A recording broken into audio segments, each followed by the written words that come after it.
This week's comics comments is going to start off with a little update, a little tweak to what I usually do. I'm realizing now that saying a comic is either good or bad is not very good reviewing, mostly because I keep saying that they're good because I don't want to offend anyone, and also I understand that my personal tastes do not dictate whether or not a comic book is good. My personal taste is still going to be put into every review, so if you don't like my personal taste, you probably shouldn't watch this because you're probably not going to get very good suggestions. But I'm going to try to think about, other people's tastes when I'm reviewing too, just so that I'm fair and everything. And also, I'm going to start doing a number system, so just so you guys can get a feel for it. Supergirl, which is the first one that I did for the New 52. That one I'm going to give an 8 out of 10. Catwoman, it's going to get 9 out of 10. Deadpool Max 2 is going to get 5 out of 10. And then Deadpool Merc with Mouth gets 9 out of 10. And this week I'm doing the Blue Beetle because someone suggested it to me, and I'm really glad that they did suggest it to me because I wasn't going to read it. I'd never heard of the Blue Beetle before, and I didn't even know it existed. But I read it, and I really like it, and I think you guys would like it too.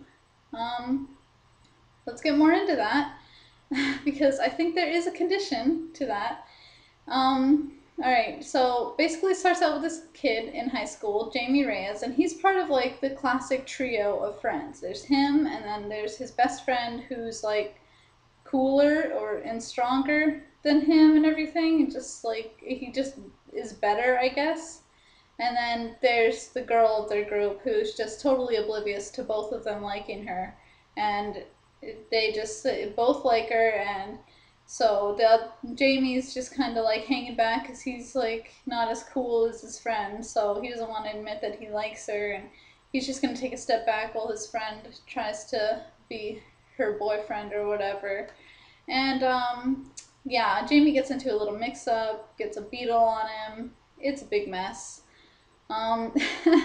The beetle is like a little blue beetle, and it gets attached to his back, and then it turns into a suit and covers him, and the suit talks to him because that's what the beetle does. It's kind of like with the Green Lanterns with the ring, how the ring like chooses you or something. Except it doesn't really choose you, it just kind of like latches on and tries to suck the life out of you. For some reason or another, Jamie is not susceptible to the Beetle's more evil side. There's lots of different Blue Beetles like the Green Lanterns, that's why I compared them, and the Green Lanterns are the only ones that are really effective against them. And yeah, there's other Blue Beetles, and they're pretty much going to be the main enemy because they're on their way to Earth. By the end of the second issue, they were on their way to Earth, and Jamie has his beetle, and the beetle's trying to like convince him to kill things and everything. He's all like, no, I don't want to kill things, that's kind of evil and insane. And so he just doesn't. For some reason the beetle can't control him as well as it would like to. And yeah, but he's still a pretty effective fighter. He can fly. He like has his hands turn into like Deathclaw hands, which, just like the really long nails and deadliness and, scratching. And then he has like a whole bunch of other tricks up his sleeve too, I'm pretty sure, that he doesn't even know about, and that we'll find out throughout the series. But yeah, that's pretty much it for that. The art is really good. The story is really good, but here's where I get to the part where I talk about the condition I was mentioning before. There's a lot of Spanglish in this, and by a lot I mean every single speech bubble has like at least one Spanish word in it. And so if you don't speak Spanish, or you're not used to Spanish culture or anything like that, I can't see any white people making it past the third page. Honestly, the third page of the first issue is about as far as they get. And that's like if they're hanging in tight, just hanging in there hoping that it'll change. It's not going to change. I'm half Spanish, so it's alright for me. And if you are Spanish, you're going to love this comic book because it's kind of refreshing to see Spanglish somewhere. You know, like there's not that many Spanish superheroes and stuff, and even the Spanish superheroes that do exist, they like never use Spanglish. I don't know about other Spanish people, but I personally don't know any Spanish people that don't use Spanglish. So I don't understand when they make a Spanish character who says like Dios and then that's it. That's all they ever say in Spanish. Everything else is English. Like I don't understand where they get that from. I don't know. Maybe that's just like where I live. All the Spanish people use Spanglish all the time, but whatever. The flip side of that argument is que se jodan los gringos que se quejan. Ellos tienen miles de libros de cómica, así que no quiero ir su bujuin. No, los hispanos merecen uno también. And yeah, so basically, if you don't speak Spanish, you don't know Spanish, you're not gonna like this at all. You're gonna hate it, like honestly, because you're just not gonna understand what's going on. I mean, in the first like 4 pages, they're talking about a quinceañera, and I don't know about you, but the last time a white person told me what a quinceañera was never. All right, so I don't understand. They don't explain it at all or anything. They're just like, I think they're doing it on purpose. Like they want it to be like a Spanish person comic book, but I think that that's really, really closing off the rest of the comic book world from it, and I think it's strange that they would do that. But like I said, who cares?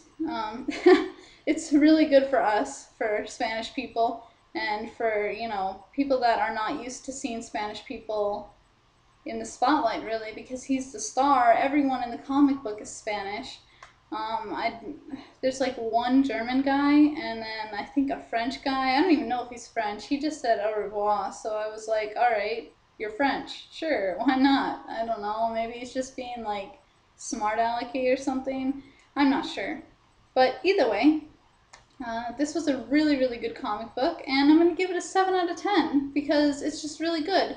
But it's going to be docked 3 points just because, you know, no one who doesn't know Spanish is going to read this, and they're all going to think it's crap because it's so cut off from everyone who speaks English. So, yeah, if you're Spanish, pick it up. If you're not, move along because you're not going to like this one at all.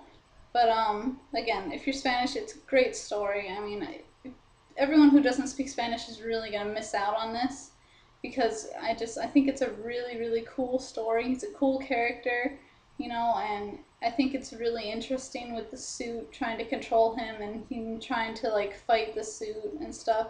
I think it's really interesting and it's only going to get better. So go pick it up if you like it. It's the Blue Beetle from the New 52.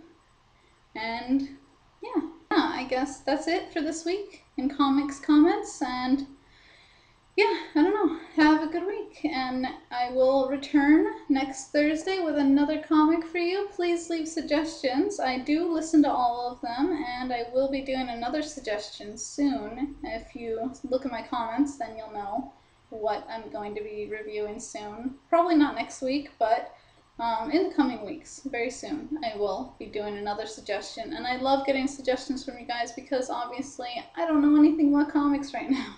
So if you guys suggest something to me, I'm going to go for it and see what it is because it just sounds interesting. You guys make it sound interesting, I'm going to read it, right? So see you later.